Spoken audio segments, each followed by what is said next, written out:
tentang keselamatan kerja.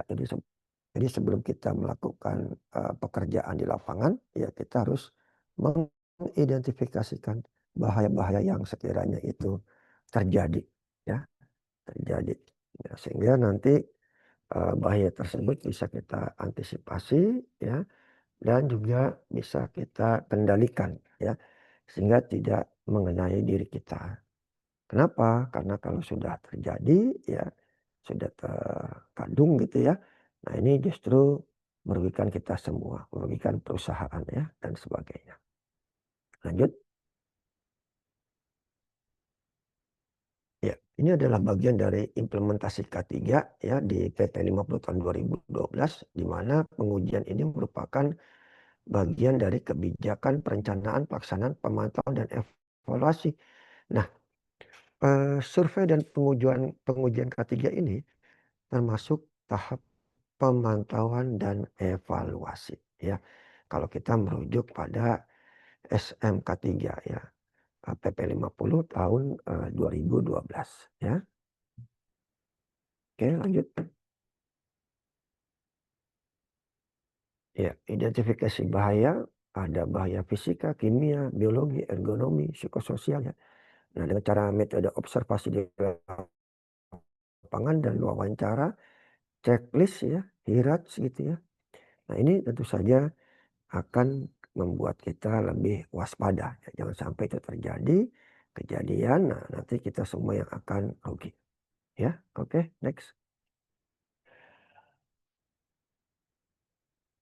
Ya, lanjut survei biofisik misalnya kebisingan, pencahayaan, suhu, getaran gitu ya. Nah, hati-hati terhadap kebisingan ya, jangan lebih dari 30 desibel ya. Karena ini akan membuat telinga kita akan pekak ya, akan tuli ya, akan terganggu ya dan sebagainya.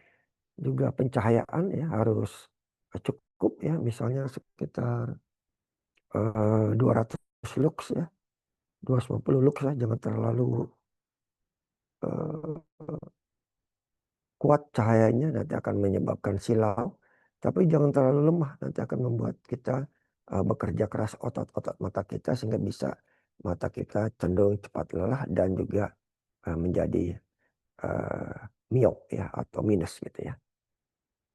Suhu kelembaban harus diperhatikan ya. Saat ini juga kelembapan agak tinggi, suhu juga agak rendah ya, suhu rendah ya, kelembaban tinggi ya karena adanya hujan ya. Ini kita juga harus berhati-hati ya. Kemudian getaran ya, jangan sampai ada vibration tertentu ya. Pada saat kita bekerja misalnya di bidang konstruksi itu ada stamper ya. Getaran-getaran itu bisa menyebabkan, terganggunya saraf di dalam tubuh kita. Sehingga nanti malah, tidak sensitif lagi ya terhadap, eee kondisi-kondisi, dari luar ya. Nah, kita harus jaga nih saraf-saraf kita ya. Jangan sampai karena getaran tertentu gitu ya, menyebabkan kita menjadi, sakit ya, menjadi tidak sensitif ya, menjadi, bergerak, tanpa adanya, tangan kita ya, kaki kita ya, tanpa adanya, perintah langsung dari otak kita. Karena kita harus jaga ya saraf-saraf itu. Makanya penting nih bagi kita untuk berolahraga. Nah, beruntung di Mercubuana sudah ada sport center ya. Nah, ini kita harus manfaatkan sebaik-baiknya ya. Apa namanya? Bergantian ya. Tapi kalau nggak mau bergantian tiap hari bisa ya, minimal jogging aja bisa ya, nggak usah pakai eh, daftar-daftar dulu gitu ya, langsung aja ya. Jogging atau jalan cepat ya, ini sangat eh, eh, bermanfaat buat kebugaran dan kesehatan, kesegaran tubuh kita. Oke, next. Nah, ini faktor kimia ya, ada kadar gas berbahaya, bahan kimia, debu ya, logam, logam berat ya. Nah, ini ada di peraturan Permenaker 5 tahun 2018 tentang K3 lingkungan kerja. Nah, ini perhatikan nih di sekitar kita. Biasanya yang kerja di dapur ya, di kantin. Nah, ini kadar gas yang besar-besar itu apakah ada berlebih ya? Makanya kita harus, periksa ya kadar gas sehingga tidak terjadi ledakan gitu ya. Apakah ada, pekerjaan proyek konstruksi ya? yang memakai bensin, memakai bahan bakar, memakai genset, memakai cat yang di situ ada asam kuat ya, asam sulfat, asam klorida misalnya. Nah, ini kita harus hati-hati jangan terpercik oleh mengenai tubuh kita ya. Logam berat misalnya pada saat welding ya, pengelasan juga harus hati-hati. Jangan sampai kita terpapar sehingga bisa menimbulkan sakit di badan kita ya. Lanjut, eh, pengujian peralatan meliputi instasi listrik, bejana tekan, angkat angkut apar ya. Ini apar sudah ada kedeteksi ya di tempat kita. Kemudian pesawat angkat angkut misalnya lift ya, itu juga harus di maintenance setiap bulan ya. Instalasi listrik, pastikan Bapak Ibu sekalian di lapangan, di kampus kalau ketemu dengan kabel yang putus, kemudian tidak rapi, kemudian terkelupas gitu ya. Kabel yang tidak dengan standar, nggak ada SNI-nya, tidak bermerek yang bagus, ya silakan melaporkannya ke bagian maintenance ya. Nanti kita akan apa namanya, akan ditindaklanjuti ya oleh bagian maintenance ya. Oke lanjut. Nah, survei agronomi, pastikan kondisi body Bapak Ibu sekalian ya, postur berdiri, duduk ya, kemudian membaca buku ya, membaca atau memutar itu perhatikan ya, jangan sampai lebih dari terlalu jauh atau terlalu dekat gitu ya. Minimal sekitar 25-30 cm lah kita membaca ke laptop kita ya. Oke ya, lanjut. Oke, next. Ya, psikososial tadi sudah disampaikan juga ya, ada beban kerja, konflik kerja, perundungan, stres kerja ya. Ini juga harus sampai nanti terjadi hal-hal yang tidak diinginkan. Cuma karakteristiknya itu eh, kadangkala kelihatan ya, seringkali kelihatan ya. Makanya jangan khawatir, jangan takut, ya harus berani ya, baik yang Bapak Ibu, laki-laki perempuan ya, ada pimpinan kita yang sekiranya atau rekan kerja kita misalnya berlaku aneh ya, silakan dilaporkan dengan baik-baik ke PPKS ya, atau ke pimpinannya, atau ke K3LK gitu ya. Nah itu nanti kita insya Allah bisa menindaklanjuti. Nah ya, jangan sampai didiamkan saja ya. Nah, ini saya pikir menjadi perhatian buat kita semua ya, baik yang di tenaga pendidik ya, di dosen ya, mahasiswa gitu ya, teman-teman kita gitu ya, eh, kemudian di security, bills ya dan sebagainya ini kita harus perhatikan. Oke, lanjut. Laporan tindak lanjut ya, pengukuran ya, nilai ambang batas NAB, rekomendasi hierarki pengenalan. Nah, dan setelah laporan-laporan terkait dengan adanya identifikasi bahaya, maka akan ada uh, eliminasi ya, penghilangan resiko, substitusi misalnya, uh, penggantian resiko gitu ya. Ya, engineering control ya, uh, treatment secara engineering atau rekayasa engineering sehingga itu tidak bisa dikurangi dia punya efek atau paparannya ke tubuh kita. Administrasi kontrol misalnya dengan adanya instruksi kerja, SOP dan juga terakhir baru APD ya. Nah, ini sering keluar nih ya Bapak Ibu sekalian ya. Sering keluar ya, ditanyakan ya oleh siapa? Oleh pihak eh, asesor ya. Nah, apa aja sih hierarki pengendalian risiko ya? Bapak Ibu sekalian harus hafal ya. Kalau nggak hafal minimal nanti ada catatannya gitu ya. Eliminasi, substitusi, rekayasa engineering, SOP, dan juga APD ya. Yang paling efektif adalah yang paling atas ya, eliminasi. Yang kurang efektif adalah yang APD. Dan bagaimana pelaksanaan di lapangan biasanya kita kombinasi ya di antara ini. Oke, next. Ya, survei pengujian K3. Nah, ini kewajiban kita untuk pencegahan kecelakaan di lapangan ya. Misalnya pada saat pemeriksaan, jangan sampai kesetrum, jangan sampai short ya, yang mengakibatkan blackout gitu ya. Kemudian pemeriksaan di lift ya, jangan sampai terjepit, tergencat gitu ya, terperangkap di dalam sangkar lift gitu ya. Kemudian pemeriksaan pompa jangan sendiri ya. Sehingga nanti kalau di basement dikhawatirkan ada accident ya, kita nggak punya teman ya. Jadi kita harus benar-benar minimal 2 orang yang saling mengawasi. Oke, next. Ya, sebelumnya kesimpulan, adik kesimpulan. Nah, kesimpulannya adalah tadi ya, tadi saya sampaikan dalam melakukan ini kita harus hati-hati ya, eh, karena ada kewajiban kita untuk selalu kontrol perhatian gitu ya dengan K3 ya, dimanapun kita berada, di rumah, di jalan, di tempat kerja, itu kita harus benar-benar perhatikan. Oke, demikian dari saya untuk 2 bab ini. Kita akan lanjut ke bab 3. Mungkin ada tanyakan dulu, silakan.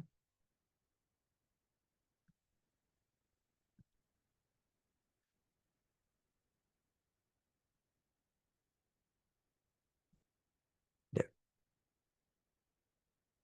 Kalau tidak akan masuk ke bab komunikasi K3 ya. Komunikasi bab K3 kita masuk ke bab 3 ya. Tiga.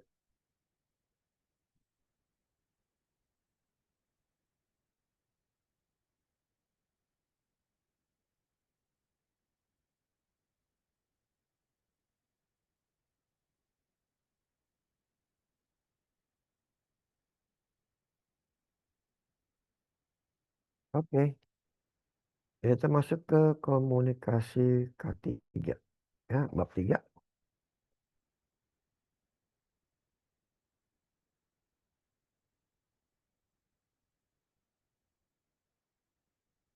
Belum ada ya di ini ya, di chatting ya. Saya coba masukin ya. Nomor 3. Ya, melakukan komunikasi K3. Oke, sudah ada. Tapi sebentar dulu ya. Saya buka dulu.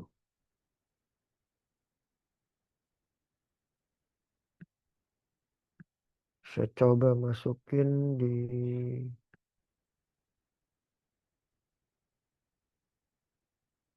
chatting ya. Saya bisa masuk.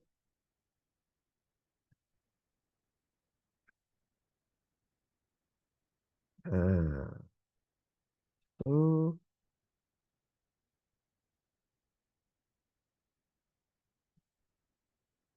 Iya, oke. Ini sudah saya kirim ya. Oke, melakukan komunikasi K3. Next, lanjut.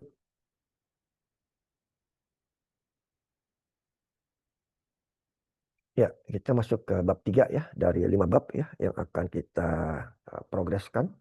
Uh, udah jam 11 ya saat ini ya. Kurang 10. Ya, ya, komunikasi ini sangat penting ya Bapak Ibu sekalian. Ya, bagi kita yang bekerja ya, dimanapun kita berada ya, komunikasi ini bisa ya, ya. Oleh sebab itu kita harus belajar ya kaitannya dengan komunikasi ya. Coba di halaman 3, kembali lagi halaman 3.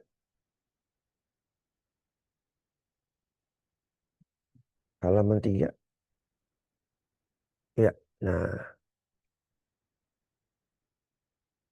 ya, peraturan yang berkaitan dengan komunikasi K3.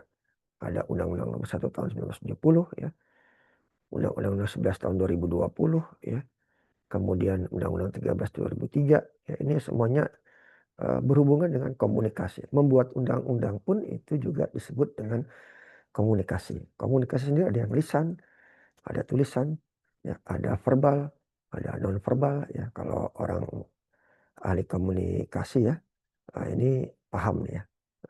Kayak Pak Maifi ini paham ya, karena ahli komunikasinya ya.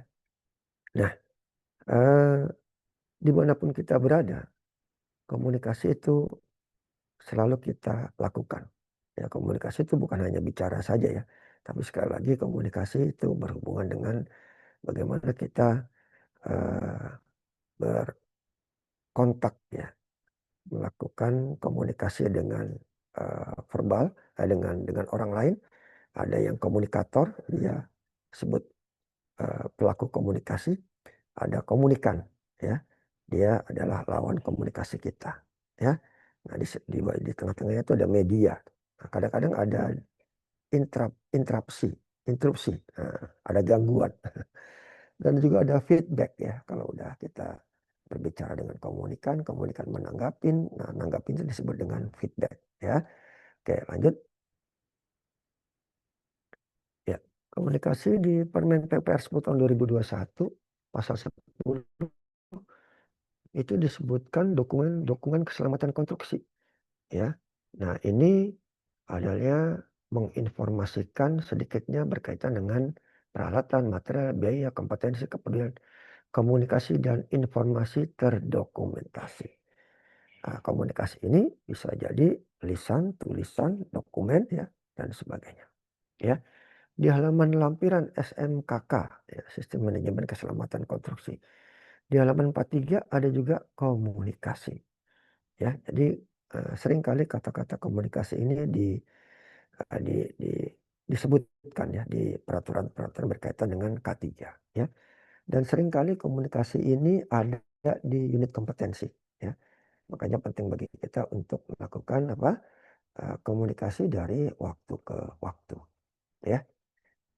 Lanjut ya, ini top communication ya. What is the better communication? Do you have them ya?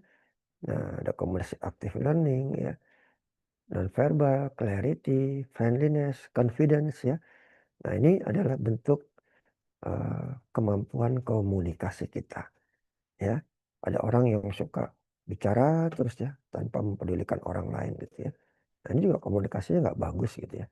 Jadi dia harus ada feedback.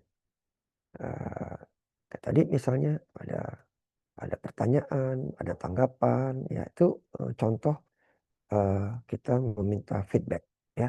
Harus dikasih kesempatan ya untuk komunikasi yang bisa satu arah ataupun dua arah ya. Kalau satu arah biasanya terkait dengan instruksi ya. Misalnya maju terus, kemudian serang gitu ya. Biasanya oleh bapak-bapak kita yang bekerja di aparat ya, sebagai bapak-bapak kita di TNI, polisi ya.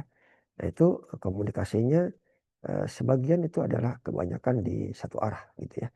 Tapi kalau orang-orang bekerja secara profesional biasanya lebih banyak ya dua arahnya gitu ya, dua arahnya. Karena komunikasi itu juga disesuaikan dengan kondisi di lapangan gitu ya. Active learning kita aktif mendengarkan gitu ya. Non verbal ya kita melakukan eh, tindakan-tindakan berkaitan dengan anggota tubuh kita gitu. Nanti kita akan pelajari, harus jelas, harus akrab gitu ya. Confidence, percaya diri, empati gitu ya. Open mindedness ya, respect ya. Feedbacknya juga ada dan juga gunakan media yang sesuai. Oke, next. Ya, ini macam-macam komunikasi, ada laptop ya, ada toa gitu ya, ada HP gitu ya, ada eh, radio ya, televisi ya, internet ya, dan sebagainya. Lanjut nih, instruksi kerja sebuah perintah diberikan pada atasan untuk karyawan. Bagian komunikasi membantu untuk instruksi kerja membantu seorang dalam membuat suatu berbagai macam eh, ke- aktivitas ya. Misalnya membuat SOP. Ada juga namanya instruksi kerja. Ini juga memberikan informasi tentang apa yang harus dilakukan ya. Berbagai macam penjelasan, pedoman yang relevan dan sebagainya. Oke, next. Nah, ini piramida kecelakaan dari 30 hazard atau kemungkinan terjadinya bahaya. Ada 3.000 near miss atau hampir terjadi kecelakaan.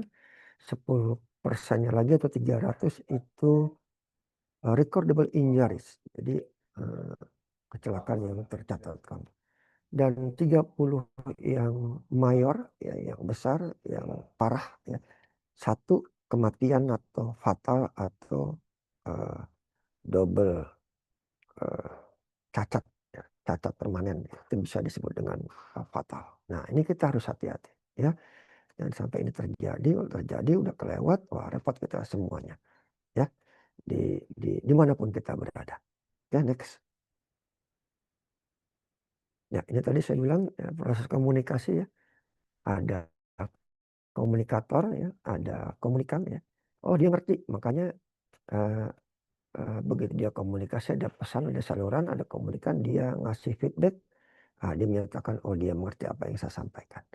Ya, makanya komunikasi itu sekali lagi macam-macam, ya. Ada encoding membuat proses pesan, ada decoding merupakan proses penggunaan kode untuk memaknai pesan, ya. Oke, ini adalah suatu bentuk, ya, kita berkomunikasi, ya, dan di tengah-tengahnya bisa jadi terjadi gangguan. Nah, kita harus hati-hati.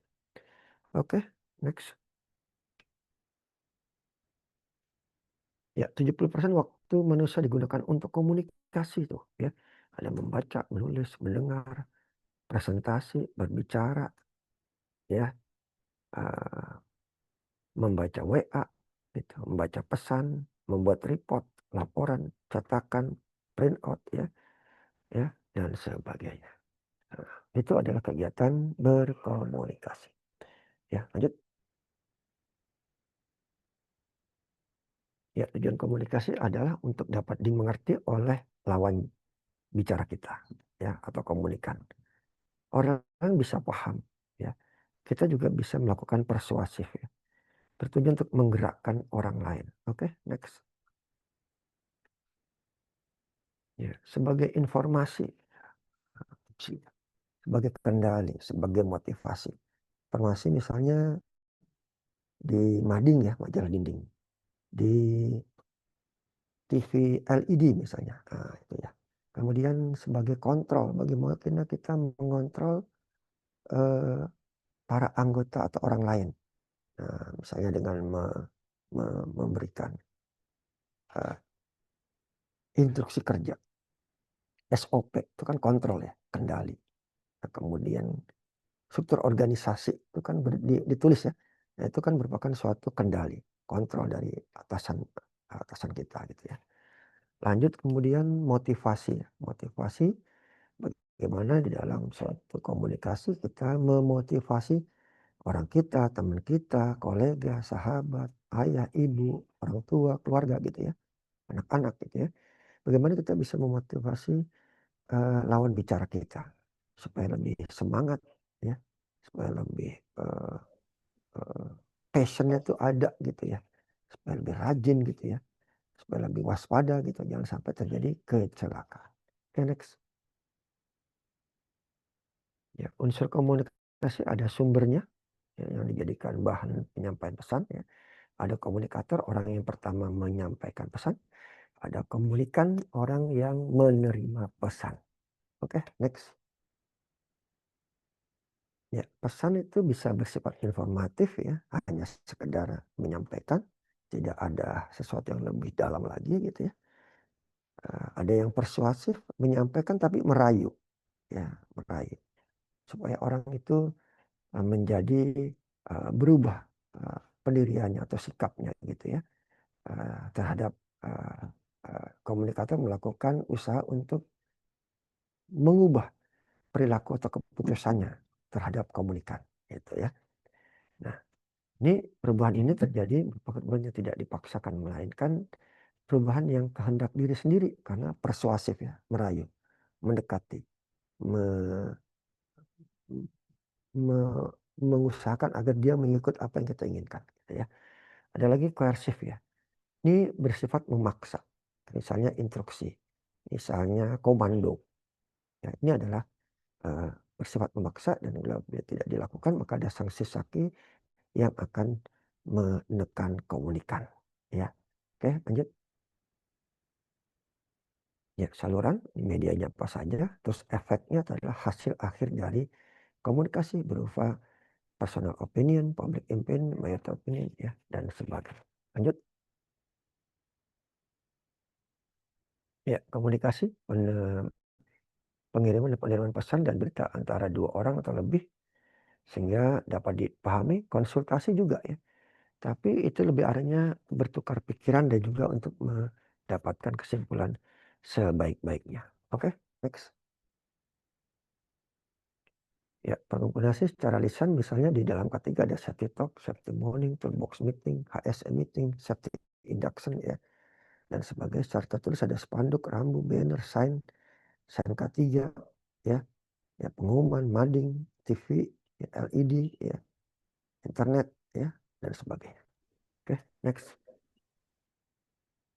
Ya, kemudian ada safety induction, bagaimana ini membuat prosedur petunjuk ya, induksi keselamatan konstruksi ya, ditentang oleh penanggung jawab. Dan juga biasanya safety induction ini memberikan introduction atau bimbingan ya, atau informasi kepada orang-orang baru, pekerja baru, karyawan baru, tamu, pemasok, supplier ya, ya, tamu di proyek gitu ya, dan sebagainya.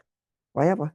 Supaya mereka tahu, dia dapat informasi yang cukup lengkap mengenai kondisi di lapangan tempat dia akan melakukan kunjungan atau aktivitas. Ya, mengingat dia tuh orang luar, orang baru gitu ya. Jadi harus dikasih tahu safety induction. Termasuk kalau kita masuk di gedung lantai 7 ya, gedung doktoral, gedung multimedia ya, sebelum melakukan aktivitas wajib namanya safety induction.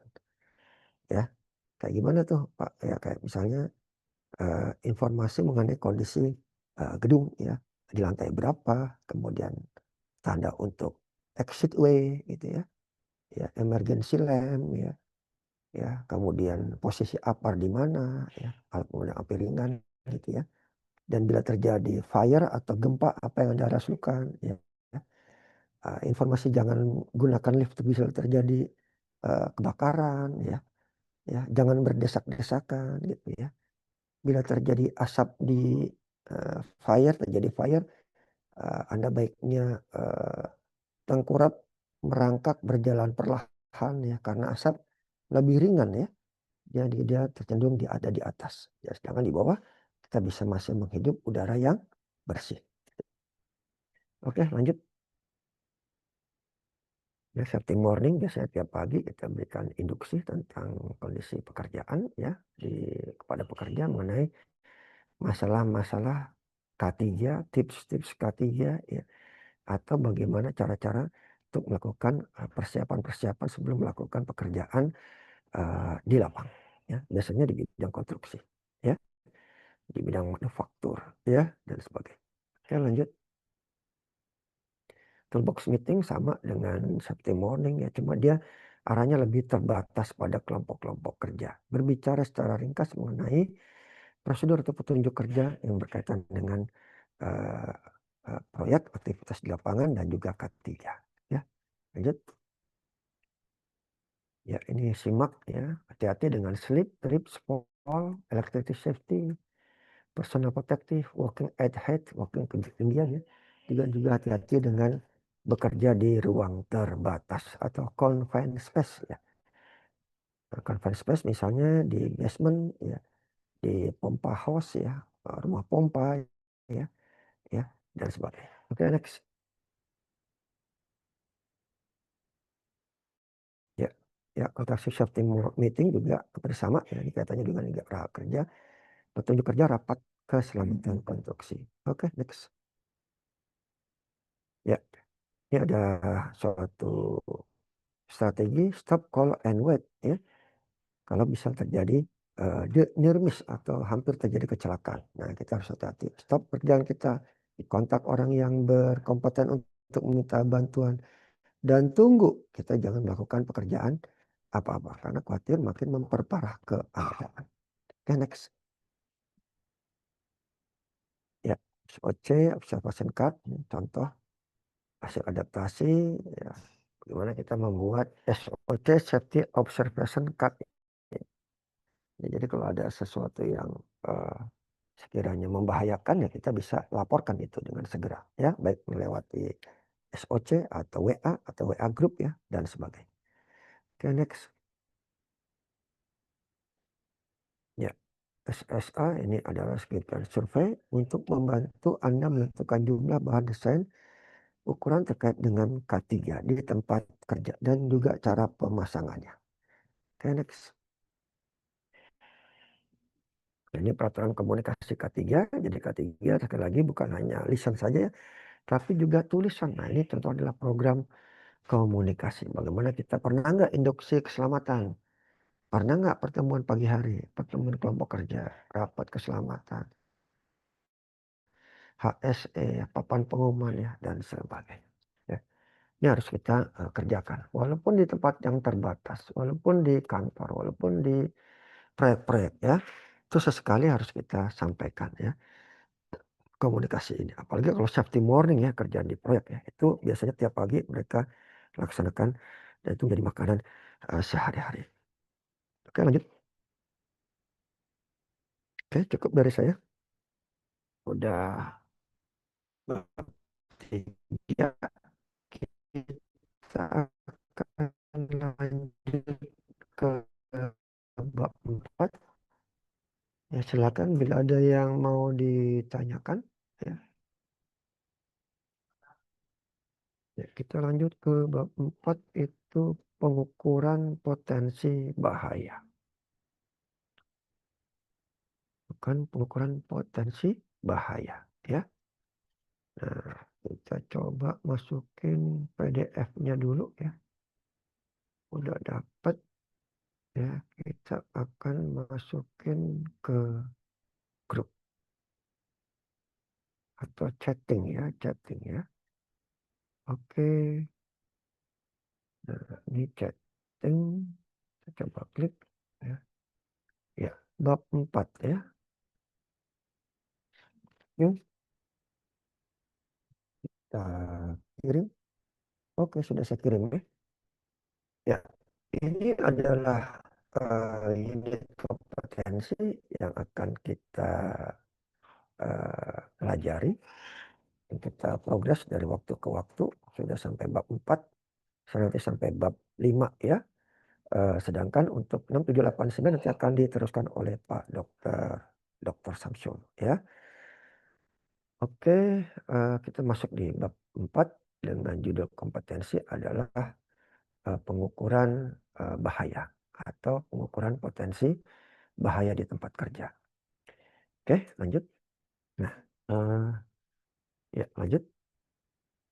Nah, ada bahaya, ada resiko, ada hazard. Kalau bahaya ada sesuatu yang bisa menyebabkan kerugian ya.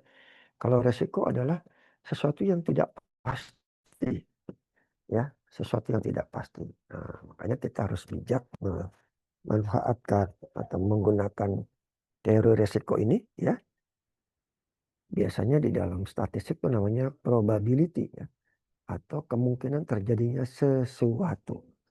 Oke, contoh kalau sekeping uang logam kita lempar dan di situ ada gambar burung misalnya, burung cendrawasih uang 5 perak dulu ya. Yang zamannya lahir 70-an ya, 80-an ya, tahu.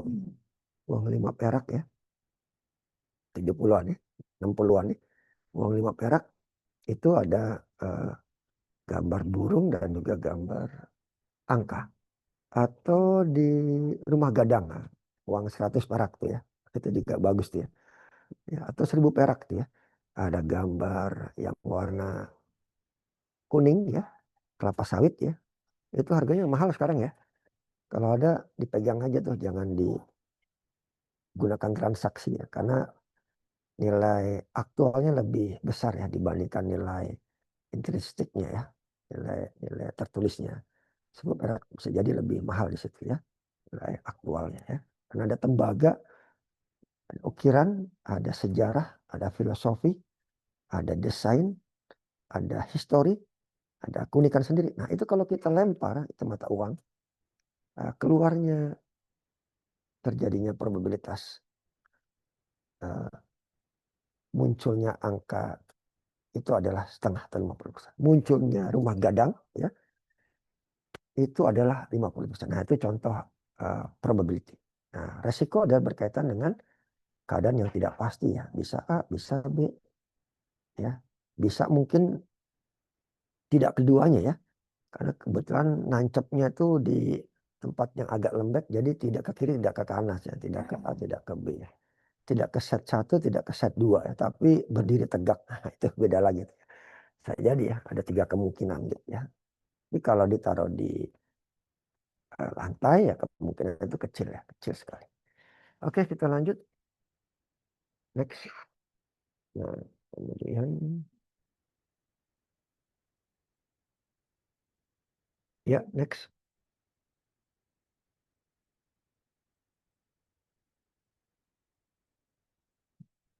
Ya, hajat adalah segala sesuatu yang berpotensi menjadi bahaya.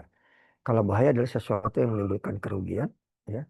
Kemudian tadi ada hazard ya, segala sesuatu yang dapat berpotensi menimbulkan bahaya.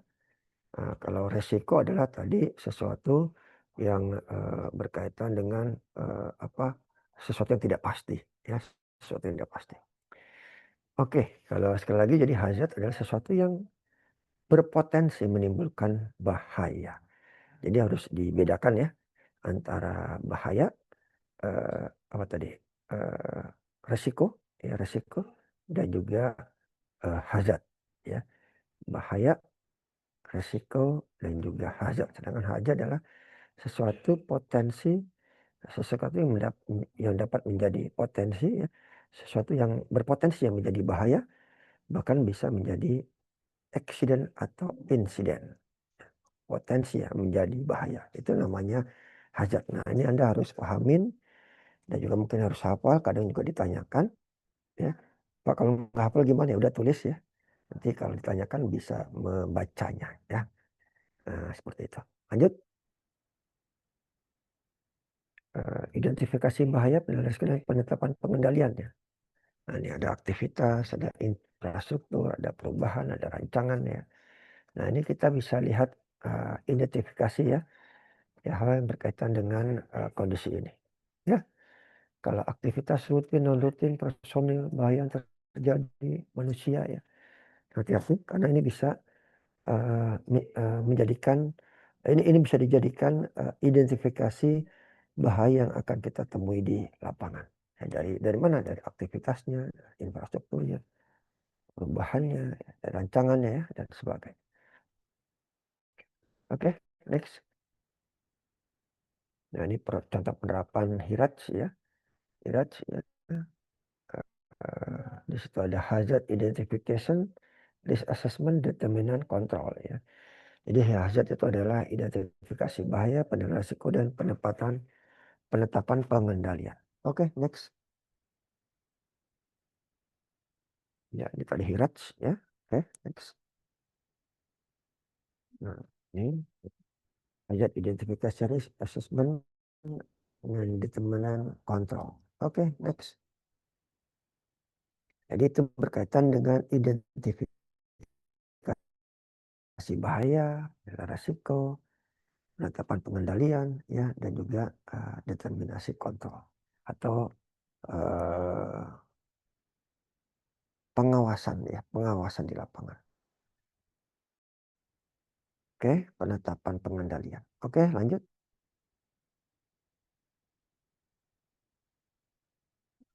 Ya, untuk memastikan bahwa tujuannya apa HIRATS itu, hazard identification ya, potensi terjadinya bahaya itu ya. Ya, bisa insiden, bisa accident. Nah, tujuannya adalah memastikan bahaya dapat diidentifikasi, dinilai resikonya dan juga dilakukan pengendalian. Identifikasi bahaya, penilaian risiko, pengendalian risiko, dan ini berlaku untuk semua aktivitas industri, ya, industri jasa, industri manufaktur, industri konstruksi, ya, itu semua dapat dinilai resikonya. Nah, resikonya misalnya apa nih kalau terkait dengan apa spot center? Oh, risiko terjadinya tergelincir, ya kan? Hazardnya ya, tergelincir, ya, potensi bahayanya. Terbentur ya pada saat memainkan futsal gitu ya. terkena anti petir ya. Kalau kita nekat main di kondisi hujan yang deras ya, yang ada petirnya. Nah, kemudian terjadi benturan misalnya ya dengan lawan main kita ya dan sebagainya. Nah, ini kita harus hati-hati ya. Oke, kita next. Ya, definisi hazard adalah proses adanya suatu potensi bahaya tadi sudah ya. Resiko adalah sesuatu yang besarnya apakah risiko dapat diterima atau tidak. Hazard adalah tadi ya potensi bahaya ya. Risiko adalah eh, kemungkinan terjadinya kecelakaan ya, resiko ya, resiko kemungkinan terjadinya ya. Oke, next. Nah, resiko itu bisa ada kombinasi dari keparahan dan juga frekuensi. Identifikasi bahaya untuk pekerjaan rutin maupun rutin, melihat kondisi, membuat proses map, identifikasi lokasi sumber daya, sumber power yang ada ya. Kemudian kapan bisa terjadi, terkait dengan kontraktor lain, keterkaitan dan kondisi lingkungan kerja. Oke, next. Ya, potensinya bisa terjatuh, tertabrak, terpleset, tergelincir, terpotong, tersayat, terhirup gas beracun, duduk terlalu lama gitu ya, berdiri terlalu lama, tersengat aliran listrik ya, dan sebagainya. Nah, ini kita harus perhatikan. Pak, duduk terlalu lama bagaimana? Ya kalau duduk lebih dari sejam ya, duduk lagi dari 2 jam ya. Nah itu makanya kita harus pegangan, ya, stretching ya, stretching ya, sehingga nanti badan kita menjadi lebih uh, rileks ya, santai ya, uh, fleksibel gitu ya, tidak kaku ya. Karena kaku nanti bisa menyebabkan otot-otot kita tidak nyaman ya digunakan untuk bekerja atau melakukan aktivitas. Ya, oke. Nah, tersengat aliran listrik nih hati-hati walaupun bekerjanya bidangnya jasa di mercubuana ya. Listrik tentu saja akrab ya dengan kegiatan kita sehari-hari. Nah, pastikan tidak ada yang terkelupas, terpotong, tersayat ya. Karena kalau ini terjadi ya kita terkena, kita bisa tersengat aliran listrik yang bisa menyebabkan cedera maupun juga cacat ataupun juga kematian. Ya, oke, next.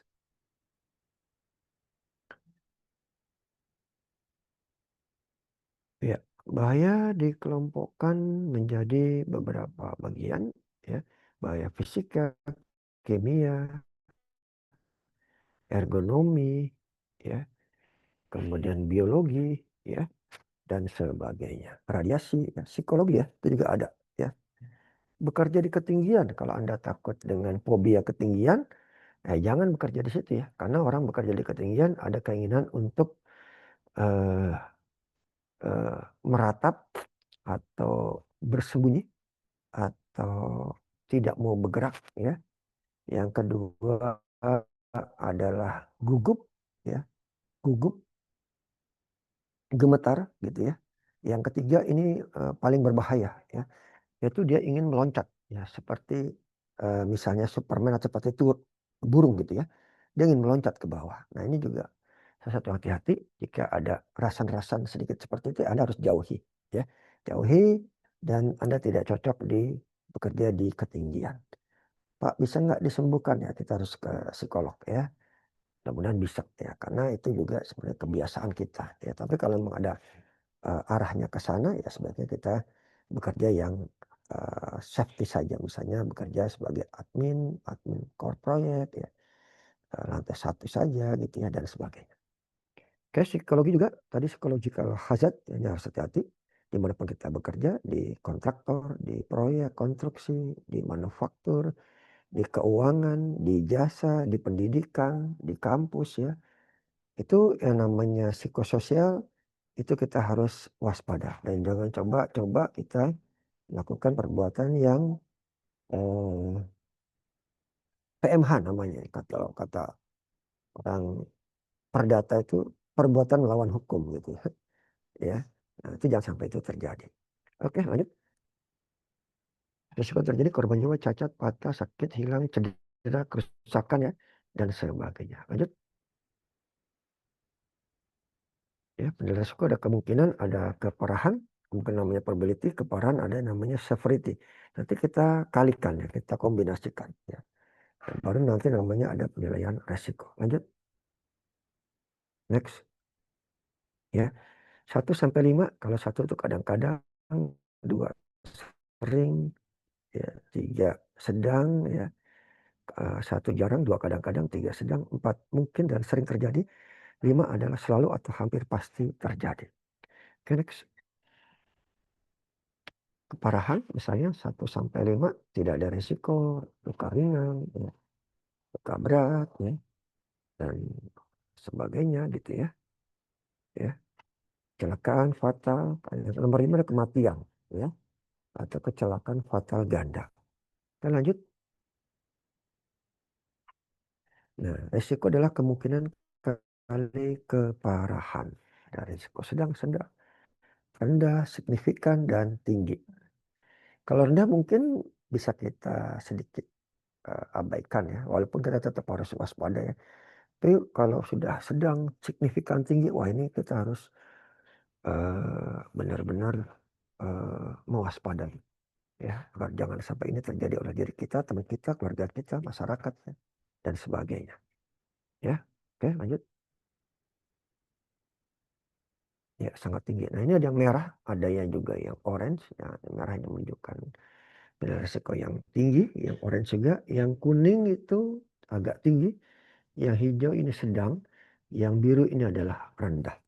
Ini adalah perkalian dari severity, keparahan dengan kemungkinan atau probability. Ya, kalau ditanya, Pak ini taunya dari mana? Taunya dari teori, dari pelajaran, dari training seperti ini, dari pengalaman, ya, dari data-data sebelumnya, ya. Nah, makanya data-data sebelumnya ini sangat penting ya. Kalau kita mau melakukan pekerjaan di kaitannya dengan K3, di pekerjaan kita gitu ya. Begitu ada yang namanya serah terima pekerjaan. Jangan lupa BAST ya, berita acara serah terima itu ya. Pekerjaan tersebut dilengkapi dengan dokumen-dokumen yang mendukung gitu ya. Lengkap, dicek gitu ya. Sehingga kita prosesnya bisa mulus dalam usaha untuk melanjutkan pekerjaan-pekerjaan sebelumnya. Formally. Oke lanjut. Ya, nilai kemungkinan tadi ada terjadi, kemungkinan terjadi, frekuensi ya, nilai ya. Penjelasan kualitatif, potensial, frekuensi aktual gitu ya. Ini kemungkinannya nih ya, ini ada 1, 2, 3, 4, 5. Kalau 5 itu sering terjadi, hampir selalu ada. Yang nomor 1 adalah jarang, atau jarang sekali. Ya, lanjut. Ya, ini nilai severity. 1 tidak signifikan, cedera ringan, cedera berat, tetap, cacat tetap, dan juga kematian atau bencana katastrofik. Katastrofik. Nah, lagi tren sekarang ya. Di beberapa kampus membuka prodi manajemen bencana. Itu gabungan tuh antara manajemen ya, teknik sipil gitu ya, kemudian elektro ya, kemudian K3 ya kan, kemudian eh, lingkungan ya. Nah, itu adalah kaitannya dengan manajemen bencana. Ya, bagaimana kita memperbaiki status stres ya, sosial ya, orang yang terkena bencana supaya terjadi kembali lagi ke sedia kala gitu ya. Ya, nah, sembuh seperti sedia kala gitu ya. Karena orang yang terkena bencana itu bukan hanya fisik juga ya, tapi juga terkena mental yang membuat mereka stres, tidak bisa bekerja, putus asa. Nah, ini yang harus kita bantu ya. Oke, lanjut. Ya, risk level 1, 2, 3, 4, 5 ada colornya ya, merah, orange, kuning, hijau, biru ya. Nah, ini juga merupakan tingkat resiko. Ya, oke, next. Kalau dibuat warna jadi lebih mudah mempelajarinya gitu ya, menghafalkannya. Oh biru berarti rendah sekali. Oh hijau ya berarti sedang rendah gitu. Oh merah ini bahaya nih. ya. Makanya sen-sen ketiga kalau terkait dengan warna merah itu adalah dilarang karena berbahaya. Kalau hati-hati itu kuning. Kalau anjuran itu biru ya, biru. Hierarki pengendalian risiko ada eliminasi, substitusi, control engineering, SOP dan administrasi ya, dan juga APD. Ini udah tadi ya kita bahas tadi. Ya, lanjut. JSA, Job Safety Analysis adalah teknik keselamatan yang berfokus pada pengendalian bahaya. Oke, next. Oke, baik supervisor maupun pekerja harus menerapkan JSA ya, supaya analisisnya juga jelas. Misalnya kalau bekerja eh, membuat hall badminton di sport center, JSA-nya apa? Oh, JSA-nya karena itu ada pengecatan di lantai yang tinggi ya, maka bisa jadi terjadi kecelakaan terjatuh dari ketinggian. Bisa terkena cat, bisa terpleset, ya, bisa terbentur. Nah, terus setiap titik atau setiap kejadian, setiap resiko itu dibuat ya, kapan itu bisa terjadi. Ya kalau namanya terjatuh kan nggak mungkin pada saat mau rencana, tapi udah mau persiapan dan pelaksanaan. Nah, ya. Nah, itu kemudian pengendaliannya bagaimana? Solusinya bagaimana? APD-nya apa? Nah, ini juga penting. Seringkali para asesor ini menanyain tentang HIRAJ, tentang pengendalian risiko, ya, penilaian atau penilaian risiko tadi ya, severity kali frekuensi tadi ya. Ya, mana yang disebut parah sekali, ya, fatal, mana yang disebut parah, mana yang sedang, mana risikonya rendah ya, itu ditanya. Termasuk JSA, Job Safety Analysis, yaitu tahapan-tahapan ya dalam hal kita untuk menganalisis risiko yang terjadi di lapangan. Kalau risikonya rendah, perlu nggak Pak? Nggak perlu. Risiko rendah nggak usah kita buat JSA, tapi kalau udah risikonya udah menengah, tinggi ya, nah, itu wajib ya. Tadi misalnya terjadi jatuh dari lapangan, jatuh dari ketinggian. Nah itu wajib ya dibuatkan JSA. Termasuk orang yang menebang pohon ya teman-teman kita di bagian penebangan pohon ya, itu wajib ada JSA-nya, wajib ada work permit-nya, ya. Wajib pakai APD-nya gitu ya dan sebagainya. Oke, next. Ya contoh JSA nih ya, ini laporan-laporannya, mungkin Anda juga diminta ya membuat JSA ya. Ini ada contohnya, silakan Anda mempelajari gitu ya. Dan juga nanti mencoba-coba buat ya. Kalau itu nanti ada ditugaskan sehingga nanti pada saat ditanyakan oleh asesor, Anda sudah paham. Contoh, ini adalah pembangunan jaringan telekomunikasi. Urutannya menurut penarikan kabel, ya kan. Bahayanya apa? Bahaya ketinggian tiang listrik, bahaya benda tajam. Resikonya apa? Terjatuh, tersengat listrik, tersayat. Dampaknya apa? Cedera kepala, tangan, luka, kematian. Ya. Upayanya apa? Nah ini nih solusinya ya. BTO mengikuti permukaan APD, menggunakan APD. Nah tadinya, jadi ada pengendaliannya, solusinya apa? Nah jangan lupa dikasih tahu APD-nya apa. Nah ya, jadi kurang lebih di situ disebutkan uraian pekerjaan, potensi bahayanya, ya dari apa itu kan ada dari awal, tengah sampai akhir ya. Nah, itu ada aktivitas pekerjaan, potensi bahayanya, bahayanya apa, resikonya apa, dampaknya apa, terus solusinya dan juga APD-nya apa. Nah, itu yang disebut dengan JSA, khusus untuk pekerjaan yang levelnya adalah menengah resikonya dan juga tinggi. Oke, lanjut.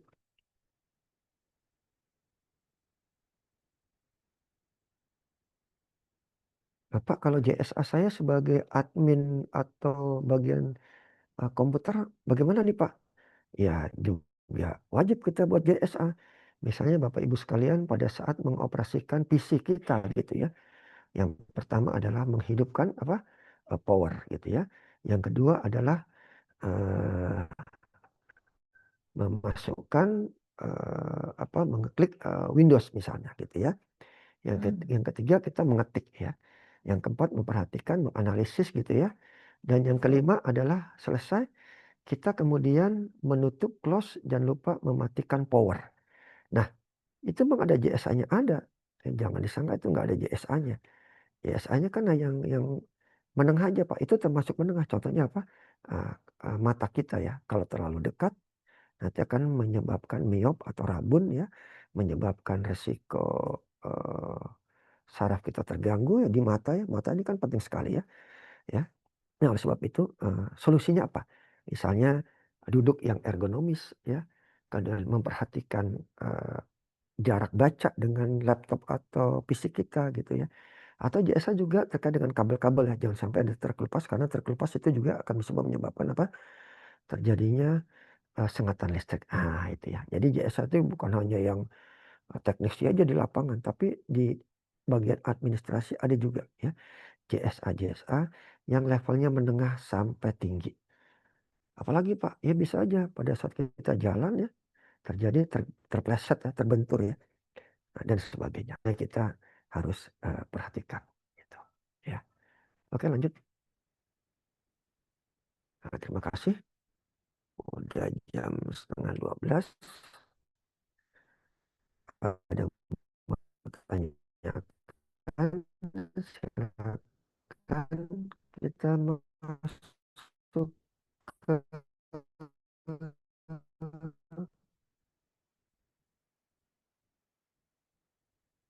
sesi kelima atau yang tenang studi.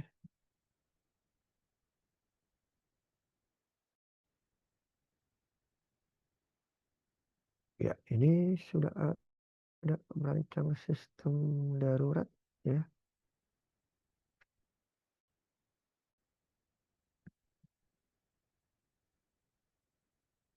Mungkin nanti oleh Mas Danang bisa dimasukkan ke dalam chatting ya.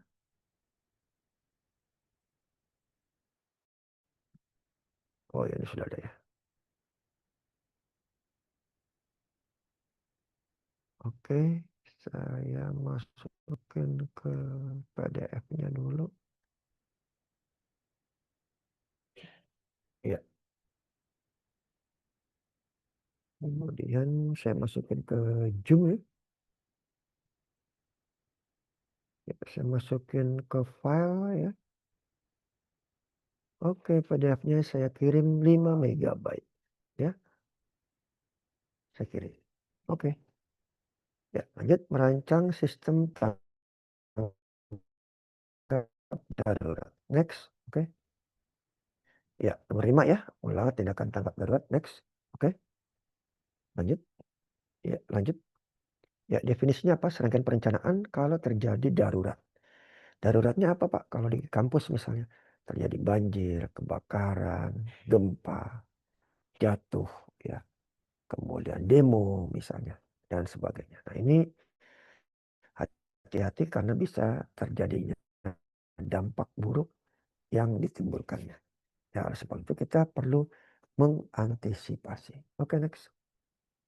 Ya hierarkinya tadi udah peraturan-peraturan ya udah kita bahas. Next. Ya, darurat adalah langkah pertama menuju tangga darurat. Ada mengidentifikasi dulu ya bahaya-bahayanya. Kemudian sumber daya yang diperlukan ya.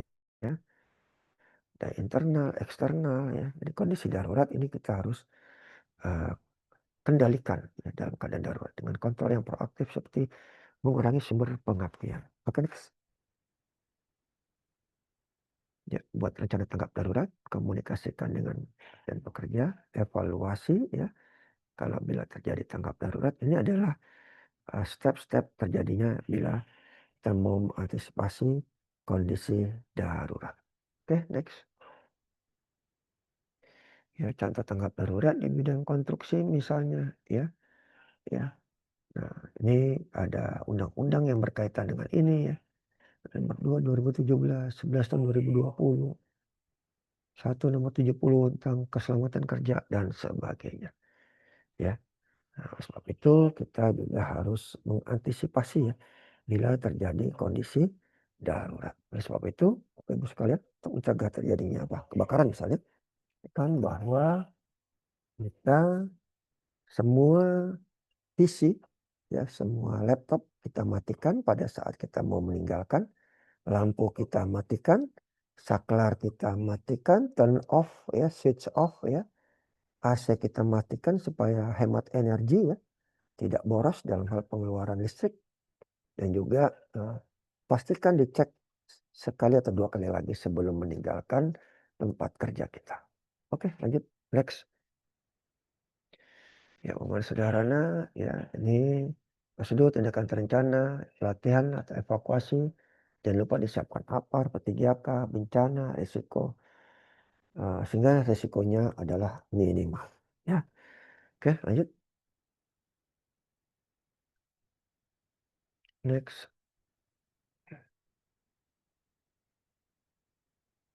Ya, lanjut.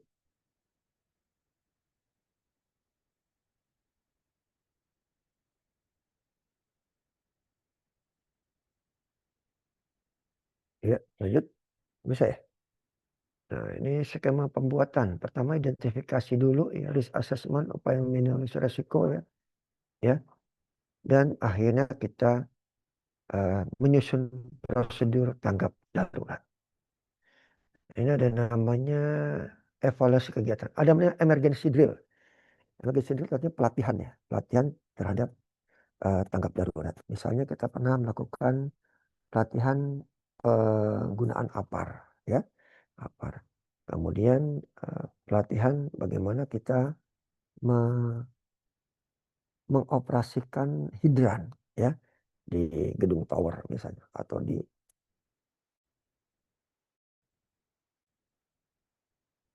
eh, gedung A gitu ya. Di situ ada mobil APAR kita operasikan, pastikan kondisi air itu bisa mencapai gedung yang tertinggi atau minimal 80%-nya. Nah, itu harus diulang minimal 6 bulan sekali, setahun 2 kali ya.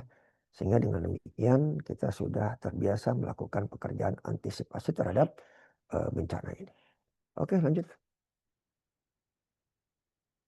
Ya, format listrik ya, RKK pelaksanaan tanggap darurat bersifat klasifikasi insiden, eksiden ya, siapa yang bertanggung jawab PIC-nya ya. Nah, ini sedang dilakukan ya sama tim K3 ya. Misalnya uh, per lantai itu ada orang tuh yang bertanggung jawab ya. Helmnya disiapin, PIC-nya disiapin. Jadi begitu ada kecelakaan, eksiden, bencana ya, ya kita nggak berdandapan kata orang Jawa ya, tidak panik ya, tapi sudah tahu siapa yang akan dihubungi, siapa yang akan menjadi eh, pemimpin ya dalam proses penyelamatan dan evakuasi. Oke, lanjut.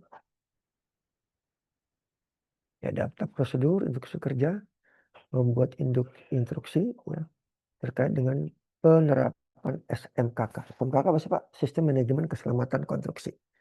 Nah, ini bisa dilakukan ya untuk membuat SOP-nya dulu atau instruksi kerjanya dulu ya.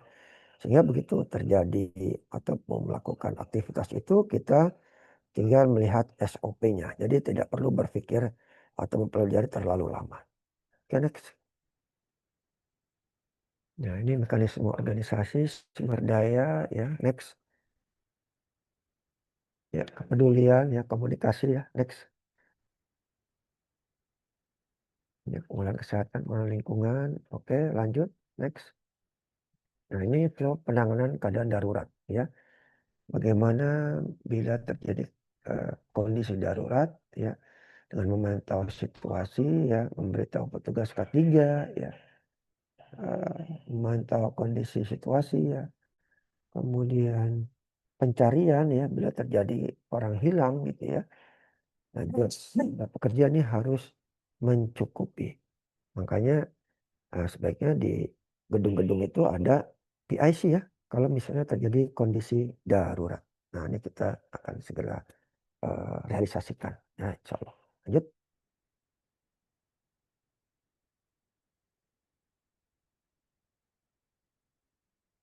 Ya, lanjut.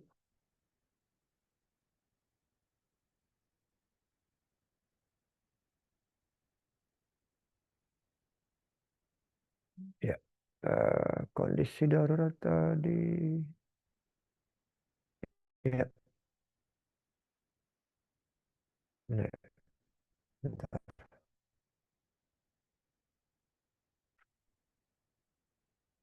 Ya, poster tanggap darurat. Nah, ini contoh-contoh cara menyelamatkan diri kebakaran ya. Jangan panik, jangan berdesak-desakan ya, hati-hati jangan panik ya, jangan berdesak-desakan, jangan gunakan lift, merangkak ya. Karena asap itu ada di atas ya, lebih ringan ya dibandingkan dengan udara, O2 ya. Kemudian matikan peralatan listrik ya, karena takutnya terjadi apa? Sengatan listrik ya. Ini harus kita perhatikan ya. Makanya ada poster-poster pada saat kita melakukan eh, akreditasi misalnya ya di laboratorium. Ya poster-poster kaitan dengan bencana apa yang harus kita lakukan supaya apa? Orang ingat terus ya kalau melakukan satu bila terjadi kejadian seperti ini. Oke, next. Ya. Kemudian juga hati-hati di waktu hujan, banjir, longsor ya. Pastikan rumah kita aman dari genangan, tanah yang labil, ya, dinding atau kondisi topografi yang tinggi karena bisa menyebabkan longsor ya. Dan juga rumah yang dekat dengan sungai, hati-hati karena bisa menyebabkan luapan atau limpasan banjir. Ya, jadi harus waspada. Terus pastikan barang-barang kalau kondisinya adalah sering terjadi banjir, ya pastikan barang-barang berharga ada di lantai 2 atau minimal di atas lemari ya, atau bagian yang aman dari jangkauan terjadinya tinggi muka air daripada dari banjir tersebut.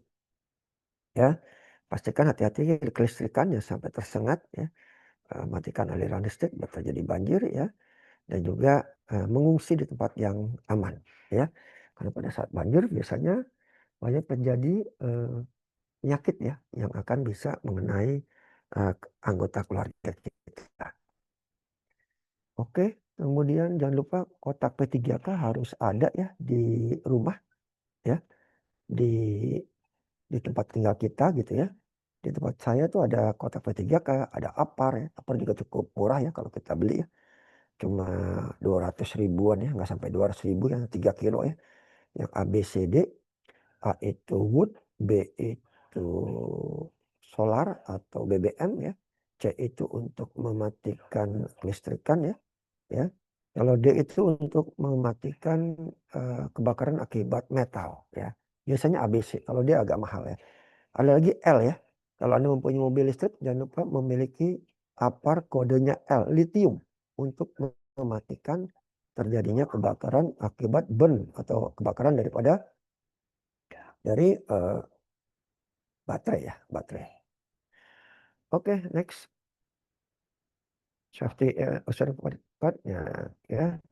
Itu adalah kartu yang berkaitan dengan lingkungan di Universitas Mercubuana misalnya nih, kalau ada sesuatu kita laporkan ya. Sesuatu bahaya, sesuatu yang emergensi, sesuatu yang aneh, sesuatu yang mungkin menyebabkan kecelakaan ya, ya, near miss ya. Nah, itu kita harus laporkan. Oke, next. Ya, kesimpulan tanggap darurat adalah serangkaian kegiatan dilakukan kejadian bencana untuk mengendalikannya resiko tersebut. Ya, kemudian perencanaan tanggap darurat serangkaian perencanaan yang dilakukan untuk segera pada saat terjadi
Ya, itu dari saya.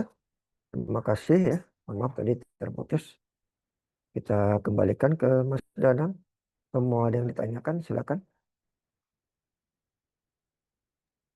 Baik, Bapak-bapak dan Ibu-ibu, mungkin ada yang ditanyakan sebelum kita rehat dulu.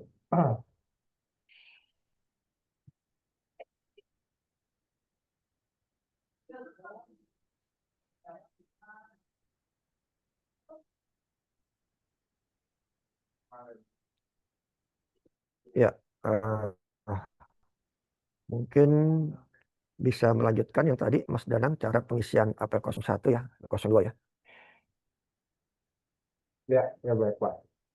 Ya, makasih Bapak Ibu sekalian. Salam sehat, salam safety buat kesemuanya. Jadikan safety ini adalah budaya bagi kita semuanya ya. Baik, terima kasih. Kurang lebihnya mohon maaf. Kita tutup ya. Assalamualaikum warahmatullahi wabarakatuh. Ya, Waalaikumsalam Pak Waalaikumsalam Agung ya. warahmatullahi Terima warahmatullahi kasih. wabarakatuh. Makasih Pak Agung. Waalaikumsalam Pak Agung. Selamat Ya, puasa. selamat puasa Pak Dokter Samsul. Ya, Sudah siap ya? siap Pak Dokter. Iya. Sholat Siap. dulu Pak. Nggih. Baru kemudian. Oke, tersun. Izin live ya. Ya Pak, silakan. Makasih Pak. Ya, balik ke Mas Danang. Nah, baik, Bu. Baik, Bapak dan Ibu, kita sebentar lagi uh, mau rehat dulu ya. Nanti akan rehat jam 12, nanti dan lanjut kembali jam 1. Mungkin ini masih ada waktu sebelum sampai jam 12. Ada lagi yang mungkin mau ditanyakan atau mau dibantu terkait pengisian apel 01 dan 02.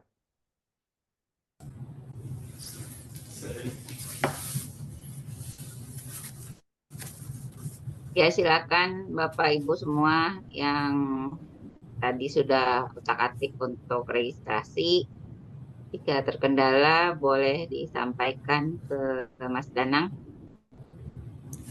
Izin Pak, itu yang salah pilih sertifikasi itu gimana ya? Iya Pak, udah saya laporkan ke admin LSP-nya tapi belum dibalas. Jadi masih menunggu juga dari admin LSP-nya Pak. Oh, oke siap. Makasih Pak. Iya, iya, sama-sama Pak. Ya, jadi sekali lagi kalau pilih sertifikasi dengan skema yang sudah diberitahukan ke grup ya, biar tidak ada lagi salah input.